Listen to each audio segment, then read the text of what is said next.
Hi friends, today we see the interference of light. Interference of light पाहणार आहे CETचं second lecture. सुरुवातीला आपण concept बघूया. कन्सेप्टमध्ये काय सांगितलं आहे बघा. When two wave of exactly same frequency travel in medium in same direction, then due to superposition at some point intensity of light is maximum and some point intensity is minimum. This phenomena is called as interference of light. याचा meaning काय, जर दोन waves एकमेकाला interfere करत असतील तर आपल्याला काय होतं, काही पॉईंटला काय मिळतं, ब्राईट पॉईंट मिळतो किंवा मॅक्झिमम इंटेन्सिटी मिळते, तर काही पॉईंटला डार्क पॉईंट मिळतात. म्हणजेच आपण असं पण सांगू शकतो ब्राईट डार्क अल्टरनेट पॉईंट मिळतात. त्यालाच आपण काय म्हणतो, इंटरफरन्स ऑफ लाईट. किंवा डेफिनेशन माहिती आहे तुम्हाला की नॉर्मल लाईटचं आपण मॉडिफिकेशन पाहतो, म्हणजे अल्टरनेट डार्क आणि ब्राईट फ्रिंजमध्ये मॉडिफिकेशन झालेलं आपल्याला दिसतं, त्यालाच आपण इंटरफरन्स ऑफ लाईट म्हणतो. There are two types of interference.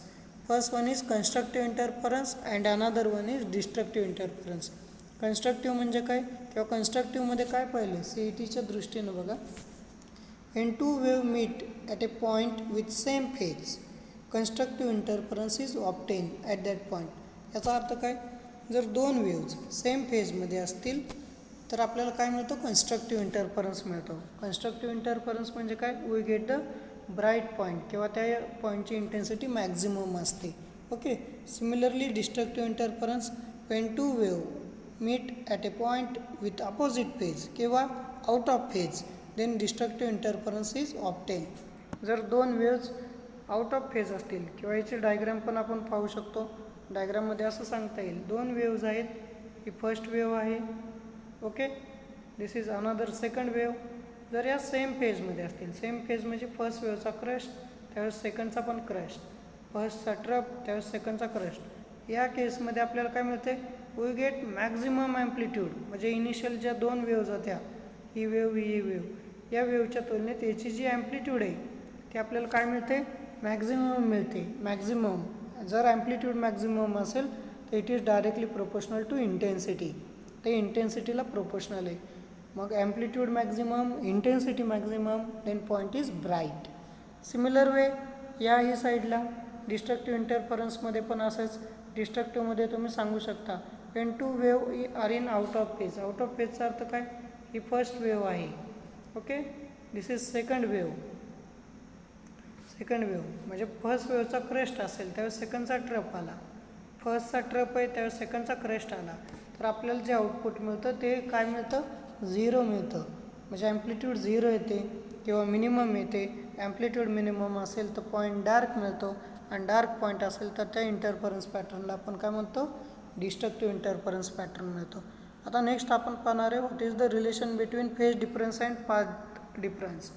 सुरुवातीलाच बघा, फॉर कन्स्ट्रक्टिव्ह इंटरफरन्ससाठी काय येईल,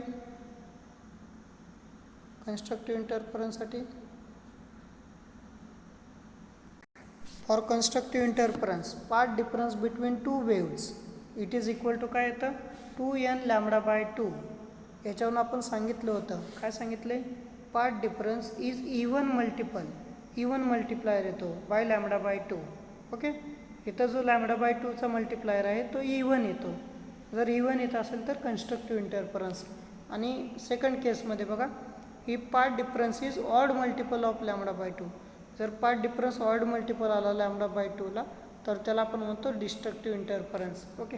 याच्यानंतर बघा फेज डिफरन्सच्या बाबतीत काय सांगताल, phase difference between two wave at a point of observation phi equal to 0 और 2n पाय. किंवा आपण इथं जे रिलेशन आहे त्याचा यूज करूया, phase difference is equal to 2π/λ into path difference. It is for constructive interference. Similar way आपण डिस्ट्रक्टिव्हसाठी पण पाहणार आहोत.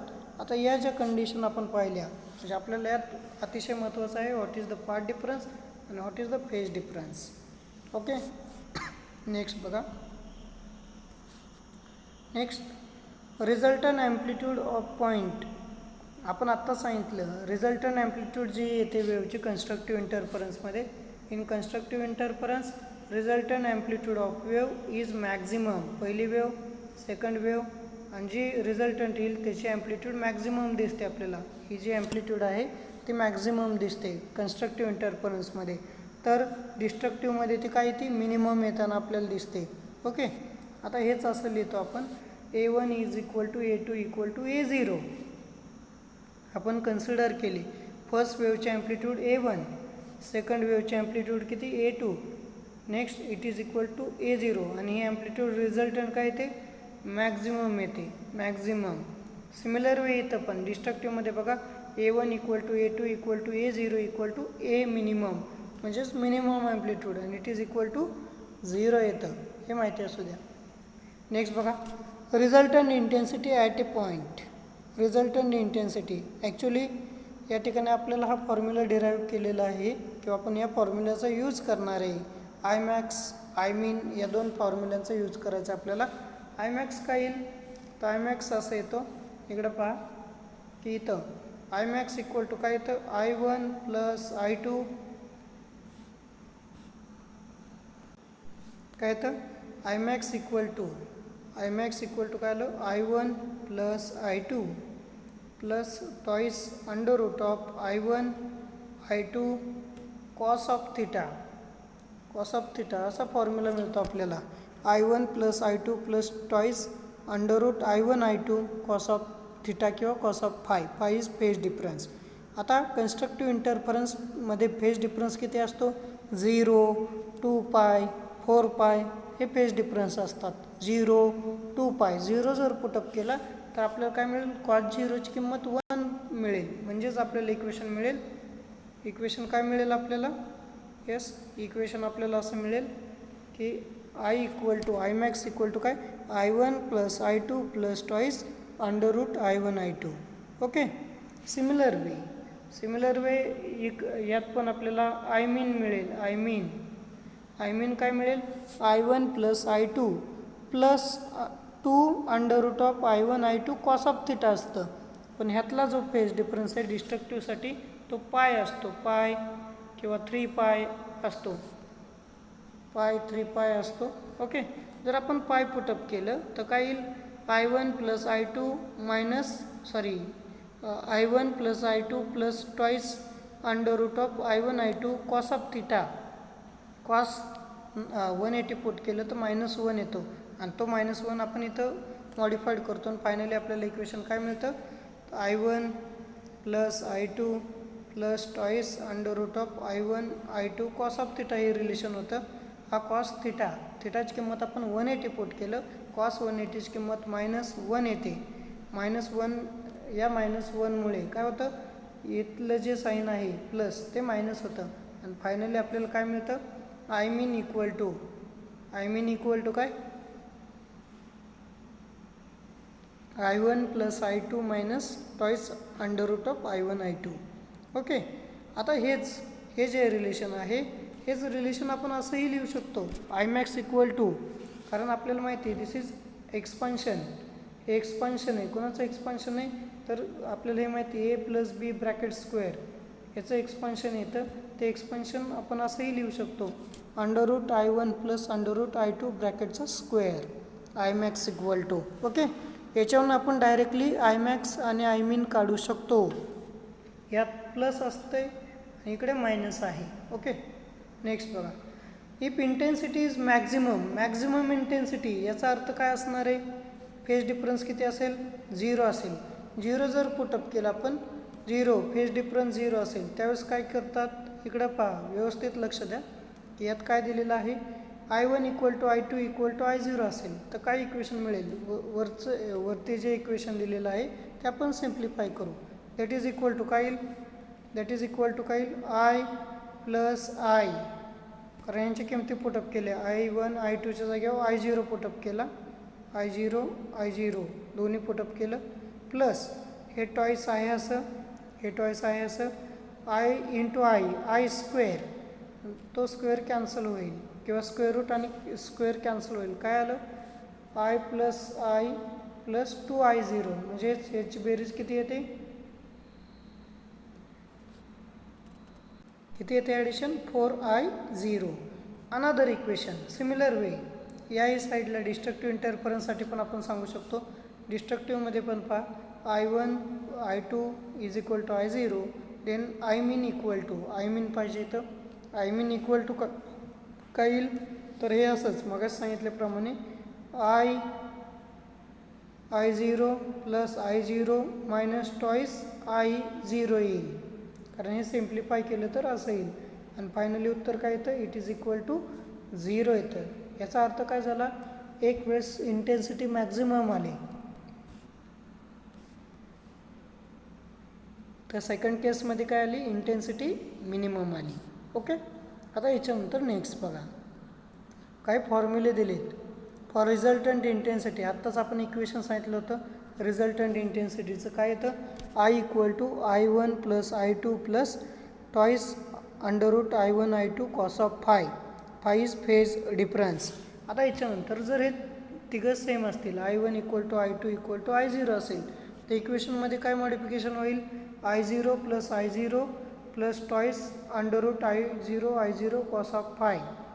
ओके, म्हणजेच काय आलो तर ते येतं हेच सिम्प्लिफाय केलं तर काय येतं it is equal to I equal to 4I0 cos square theta by 2. म्हणजे हे सिम्प्लिफाय करतात इथं काय येईल 2I0 plus 2I0 cos of phi. Okay, cos of phi असं येईल. यातनं 2I0 कॉमन निघेल, हे 2I0 कॉमन ब्रॅकेटमध्ये राहिलं 1 plus cos of phi. By simplifying 1 plus cos of phi we get 2 cos square theta by 2. 2 cos square theta by 2 येतं ते simplification आणि फायनली हा फॉर्म्युला आपल्याला या ठिकाणी मिळतो. हां, आता याच्यानंतर ना जर आपण I max upon I min घेतलं, आय मॅक्स म्हणजे आपण आत्ताच पाहिलं under root I1 plus under root I2 bracket square आणि आय मीन म्हणजे काय under root I1 minus under root I2 it is equal to. आता हे यांच्यातलं रिलेशन माहिती आहे तुम्हाला कोणाच्यातलं intensity is directly proportional to amplitude square.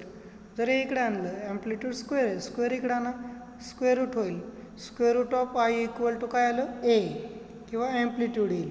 मग आपण इन्स्टेड ऑफ स्क्वेअर रूट ऐवजी काय पुटअप करायचं स्क्वेअर रूट ऑफ I ऐवजी A1 येईल, स्क्वेअर रूट ऑफ I2 ऐवजी A2 येईल आणि ब्रॅकेटचा स्क्वेअर आहे असा. सिमिलर वे आपण काय घेऊ शकतो A1 minus A2 ब्रॅकेटचा square. Okay, हे झालं इथपर्यंत सिम्प्लिफाय. डायरेक्टली आपण या इक्वेशनचा यूज करून इक्वेशन किंवा एक्झाम्पल सिम्प्लिफाय करणार आहोत. नेक्स्ट बघा, आता नेक्स्ट काय करता येईल I1 अपॉन I2 काढायचं असेल आपल्याला. I1 अपॉन I2 म्हणजेच काय under root I1 upon I2 म्हणजेच काय येईल आत्ताच आपण पाहिलं अंडर रूट ऑफ I1 किंवा I is equal to A असतं. मग इथं काय येईल A1 upon A2 that is equal to. आता नेक्स्ट हे जे इक्वेशन होतं या इक्वेशनला किंवा हे आपण सिम्प्लिफाय करू शकतो. हे जे इक्वेशन आहे ते सिम्प्लिफाय करता येईल. कसं सिम्प्लिफाय करणार सांगा. येस, हे इक्वेशन सिम्प्लिफाय केलं काय येतं आपल्याला तर या ठिकाणी काय under root I max upon I mean plus 1 bracket square upon under root I max upon I mean minus 1 bracket square हे इक्वेशन मिळतं. आणि यात सर्वात महत्त्वाचं जे इक्वेशन आहे ते हे आहे, याच्यावरती आपण एक्झाम्पल पाहत असतो. ओके, नेक्स्ट बघा. आता फर्स्ट एक्झाम्पल घेतलं मी. If two light wave having same frequency have intensity ratio म्हणजे I1 अपॉन I2 दिले. किती आला I1 अपॉन I2 हा रेशो किती आहे 4:1 दिला आहे.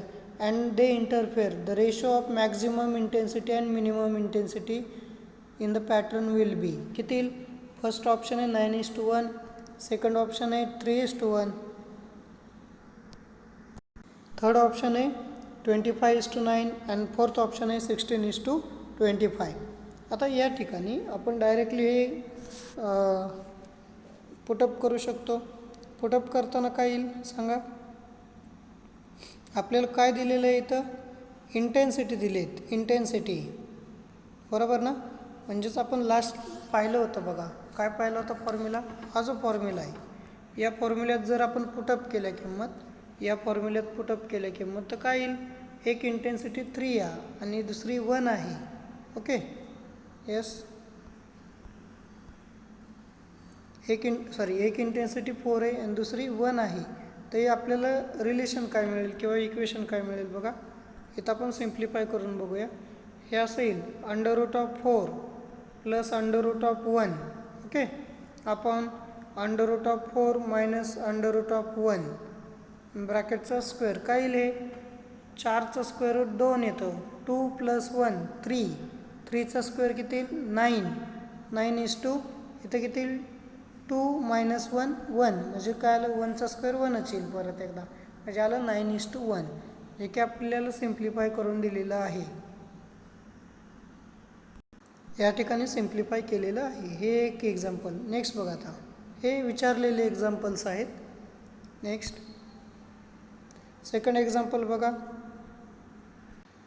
2 beam of light having intensity I and 4I, म्हणजे एका लाईटच्या बीमची इंटेन्सिटी आहे तर सेकंडची 4 आहे.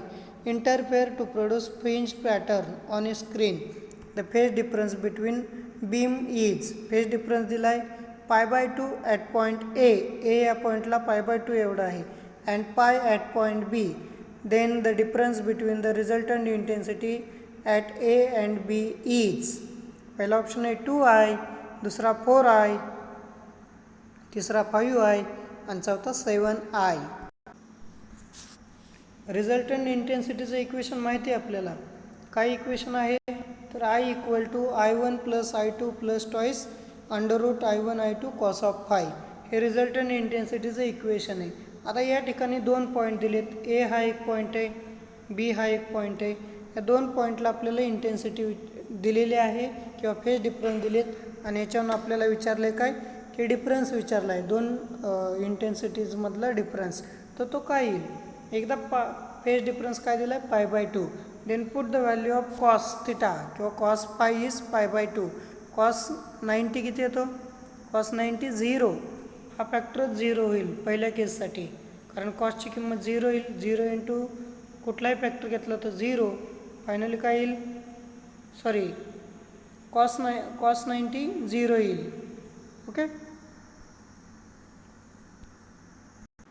आता या ठिकाणी आपल्याला ज्या 2 इंटेन्सिटी दिली आहेत, पहिली इंटेन्सिटी किती दिलेली I आहे तर दुसरी 4 आहे. इथं पाहतोय आपण I आणि 4I अशा 2 इंटेन्सिटीत.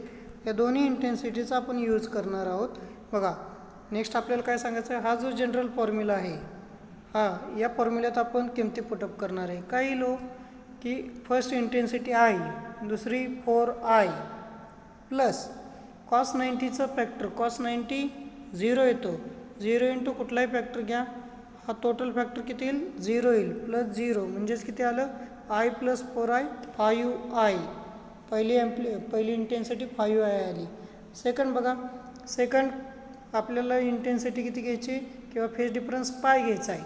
पाय एवढा फेज डिफरन्स घेतला की किती येईल I + 4I मायनस कॉस 180 - 1 येतो, मायनस किती येईल हे, येस प्लस का मायनस होईल, मायनस होईल साईन, हे साईन मायनस होईल, मायनस कारण कॉस 180 - 1 येतो, -1ने याला मल्टिप्लाय केलं तर आपल्याला काय मिळेल, एक इथं 2 into √I into 4I, I into 4I म्हणजेच काय येईल 2I. हे सिम्प्लिफाय करा, I इंटू 4I 4I² होईल आणि त्याचं स्क्वेअर घेतलं तर 2I, ते 2I आणि हे बाहेरचे 2 यांचं मल्टिप्लिकेशन म्हणजे 4I झालं. आणि इथं किती होईल 5I - 4I.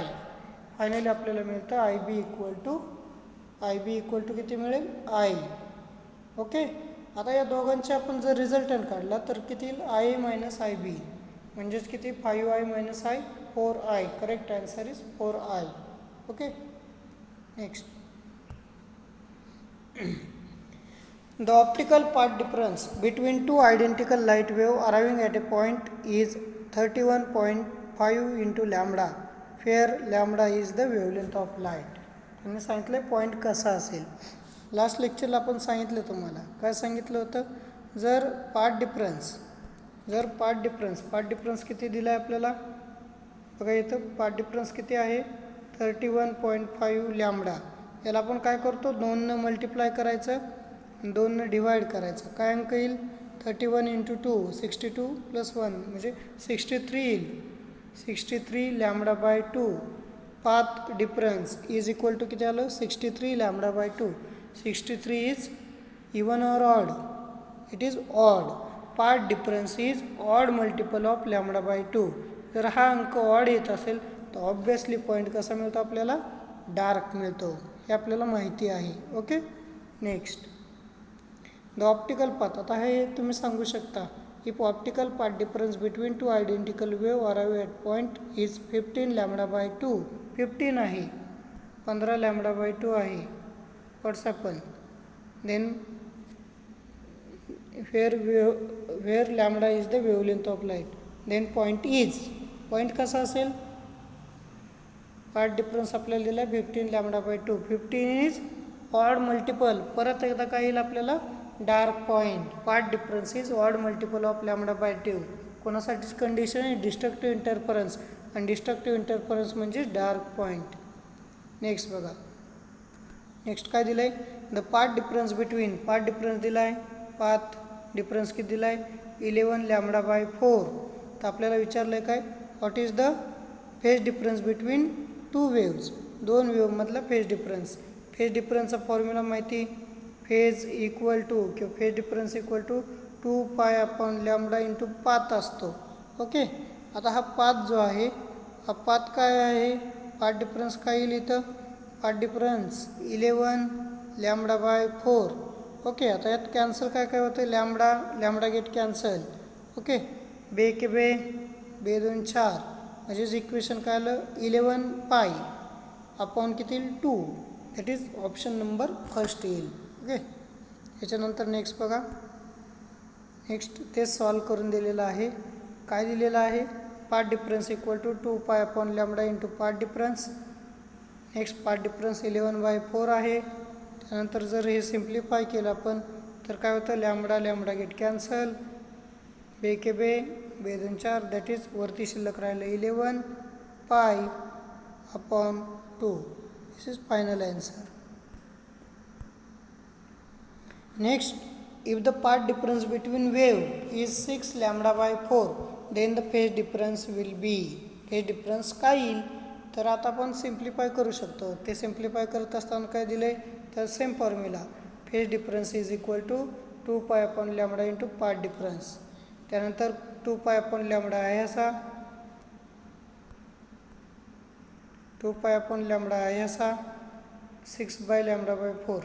म्हणजे काय येईल यातून लॅम्बडा गेट कॅन्सल, बे के बे, बे 2 4, बे के बे, बे 3 6. याचा अर्थ काय आला 3π.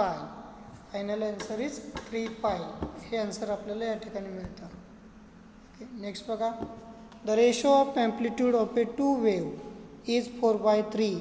Then ratio of maximum and minimum intensity is. Maximum आणि मिनिमम इंटेन्सिटी म्हणजे I max upon I min. आपण आत्ताच पाहिलं काय फॉर्म्युला आहे A1 + A2 ब्रॅकेटचा स्क्वेअर मॅक्झिममसाठी आणि A1 - A2 ब्रॅकेटचा स्क्वेअर काय मिनिममसाठी. म्हणजेच A1 म्हणजे 4 आणि A2 म्हणजे 3. 4 + 3 7, 7 होईल. 4 + 3 7, त्याचा स्क्वेअर म्हणजे किती आलं 49:2. इथं काय येईल 4 - 3 1, त्याचा स्क्वेअर 1. येस फायनल आन्सर 49:1 येईल, जे की इथं दिलं आहे. हा जनरल फॉर्म्युला, त्यानंतर किमती पुटअप केलेत आणि त्यानंतर त्याचा रेशो 49:1 येतो. नेक्स्ट बघा, आता हे तुम्ही सांगू शकता easily. Okay. If the ratio of amplitude of two wave is 6:3. ॲम्प्लिट्यूडचा रेशो आत्ता जसं आपण एक्झाम्पल सॉल्व केलं सिमिलर वे पद्धतीने आपण सॉल्व करू शकतो. 6 + 3 ब्रॅकेटचा स्क्वेअर येईल यात पण डिवायडेड बाय 6 - 3 ब्रॅकेटचा स्क्वेअर. येस काय येईल 6 + 3 9, 9चा स्क्वेअर 81 डिवायडेड बाय 6 - 3 3, त्याचा स्क्वेअर 9. इक्वेशन बघा काय येते काय येईल आपण आत्ता पाहिलं 6 प्लस 3 9 येतं, 9चा स्क्वेअर 81 आणि 6 - 3 3 येतं, त्याचं स्क्वेअर 9. म्हणजेच काय झालं पुन्हा एकदा 9:1 किंवा 9 म्हणतो आपण. 9 एके 9, 9 9 9 81. ओके, हे आपल्याला मिळतं. That is 9:1, that is 9. हे आन्सर आहे याचं. नेक्स्ट बघा question number 8. What is the condition for phase difference for destructive interference. आपण हे सांगितलं होतं जर डिस्ट्रक्टिव्ह इंटरफरन्स असतील तर फेज डिफरन्स ऑड मल्टिपल येतो. Odd multiple, not integer, not rational number. आपल्याला काय मिळतं, ऑड नंबर दिसत आहेत. आणि इथं जर ऑब्झर्वेशन केलं तर फर्स्ट ऑप्शन नाही आहे, हे 2 पण नाही. याचा अर्थ हा ऑप्शन करेक्ट आहे. पाय, 3 पाय, 5 पाय. ओके, आता याच्यात टोटली डिफरंट कोण असतो, डिस्ट्रक्टिव्ह इंटरफरन्स असतो. डिस्ट्रक्टिव्ह इंटरफरन्समध्ये काय येतं, यस फेज डिफरन्सची कंडिशन काय सांगता येईल आपल्याला, it is even multiple of पाय. इवन मल्टिप्लायर बघा यातले कोण आहेत, तर option number A. It is correct answer of condition for destructive interference. Okay, तुम्हाला व्हिडिओ पाहून समजला असेल. आणि हे जे सर्व क्वेश्चन आहेत हे तुम्हाला वेगवेगळ्या एक्झामला विचारलेले आहेत त्या कन्सेप्टवरती. तर यातून तुम्ही लक्षात घेऊ शकता. Okay, thank you.